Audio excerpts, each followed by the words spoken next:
This is probably going to be one of my most controversial Star Trek videos, but since I like talking about the controversial elements of the show, and it is Pride Month, I wanted to talk about a phenomenon that has a part in queer history. Now, Trekkies inspired fandom as we know it today, from shaping the modern fan convention to debating the most minute details within a fictional universe, to an explosion of fan-created art on professional and amateur levels. But the phenomenon that no one expected was the rise of slash fiction. Slash is a same-sex pairing of fictional characters, mostly male, and it was the romantic interpretation of the relationship between Kirk and Spock that made it a phenomenon. The name slash even comes from this pairing, which was originally referred to as K/S. Slash fans have a bad reputation in fandom, and while some of it is the result of homophobia, unfortunately, there is another reason. Two early fans in particular were infamous for projecting their views and fantasies onto the show.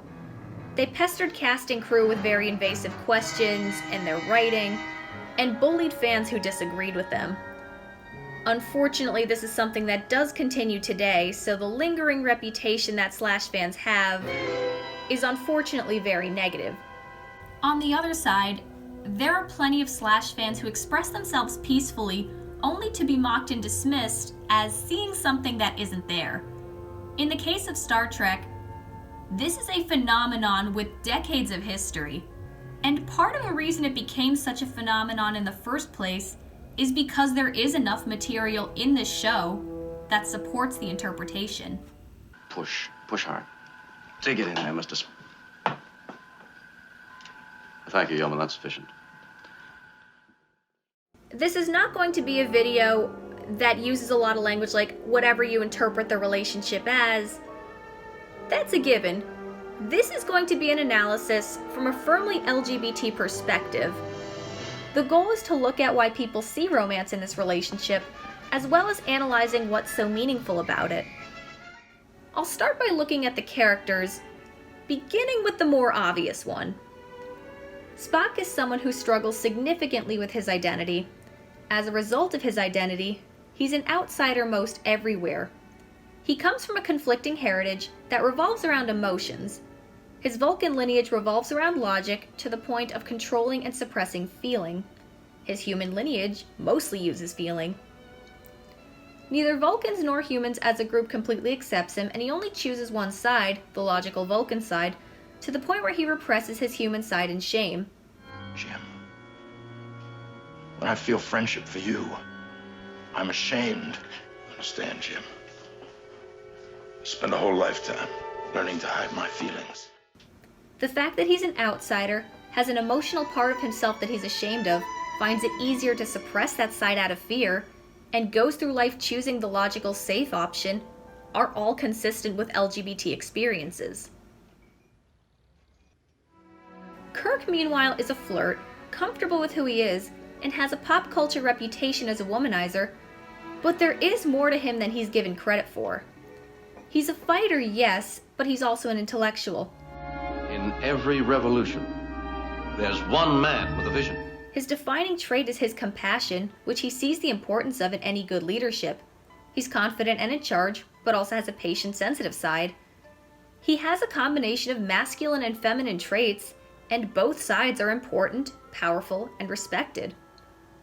Sure, he has fallen for women, but oftentimes when he flirts with a woman of the week, he has an ulterior motive, doing it to get information for the mission or get out of a situation. Tell me about the women in your world, Captain. I'd rather talk about you. You must have wanted to perform since the first time you saw your father act. When was that? In the beginning. If he's kissing female crew members, who he otherwise keeps his hands off, he's not in his right mind, usually brainwashed, drugged, or controlled somehow. He even does his fair share of rejecting women, and has been shown to flirt with men.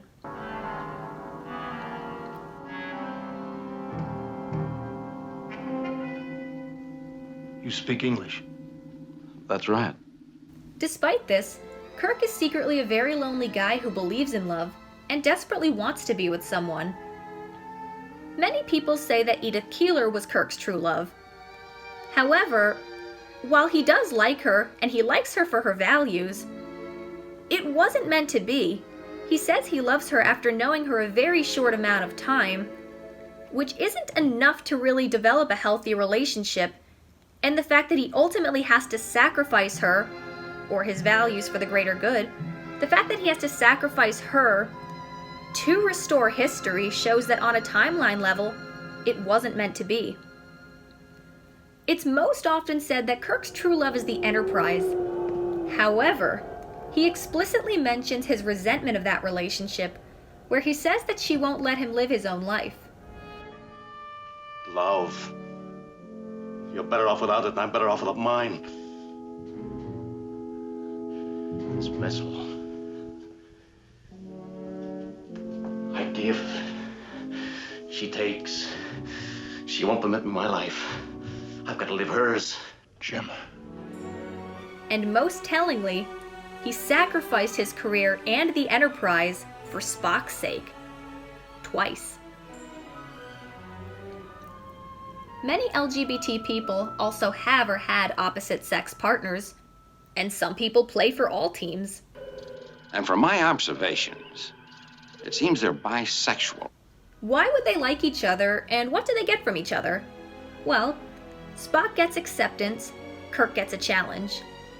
Kirk accepts Spock for who he is, and while he may gently tease him, he ultimately accepts both sides equally for what they are, whereas everybody else, such as McCoy, doesn't understand him, or like Layla, tries to fundamentally change him. For Spock, who never belonged anywhere, finding someone who accepts who he is as a whole is significant. Meanwhile, Spock is always providing Kirk with a challenge.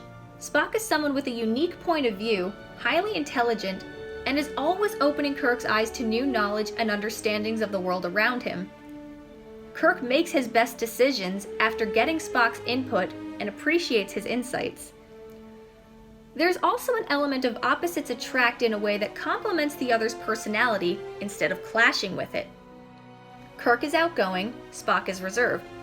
Kirk is intuitive, Spock is logical.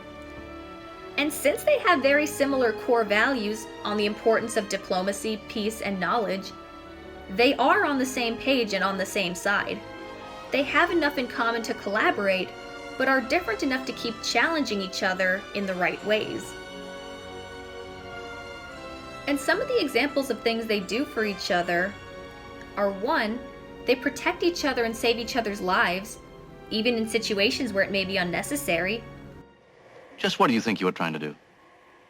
I surmised you were unaware of that plant, so I Stepped in front and took the thorns yourself. I assure you, Captain, I had no intention of doing that. It was merely my own clumsiness which prevented me from moving out of the way. 2, they're physically and mentally very comfortable with each other. And 3, they make the other one a priority and show that they're important in their lives. It's easy to understand why people would like this so much. They have a healthy aspirational relationship in many ways. The foundation is based on trust, mutual respect, understanding, acceptance of each other, and a pretty even amount of power within the relationship. In fictional relationships, especially LGBT ones, that's pretty rare. Star Trek at its core is about optimism and hope for a better future. A future even in our personal lives where one can be accepted for who they are and find a loving partner to spend a life with while learning more about the world around them. And when it's still hard to find gay couples to look up to, or quality media that actively reflects an individual's LGBT experience beyond the use of stereotypes, this is a good example of what one can look for and look forward to. I have been and always shall be yours. I know some fans can and do get overzealous about fictional relationships and do go too far with the fun of fantasy. However, there are also a lot of people who simply get excited to see something they relate to without bothering people who deserve to enjoy it in peace. Many queer people, even today, do not see themselves reflected in media, so reinterpreting work that one already likes is a way to feel better seen and understood. The reason people latch onto certain fictional relationships is because it mirrors real-life past relationships, or ideal ones. Even if some take it too far, it comes from a human desire to want love and to be loved by someone who truly understands us. The fact that Star Trek kickstarted this phenomenon shouldn't be too surprising, but it's truly significant. We all want to have deep, fulfilling relationships in our lives, and hopefully this is something we all get to experience. Please, Captain. Not in front of the Klingons.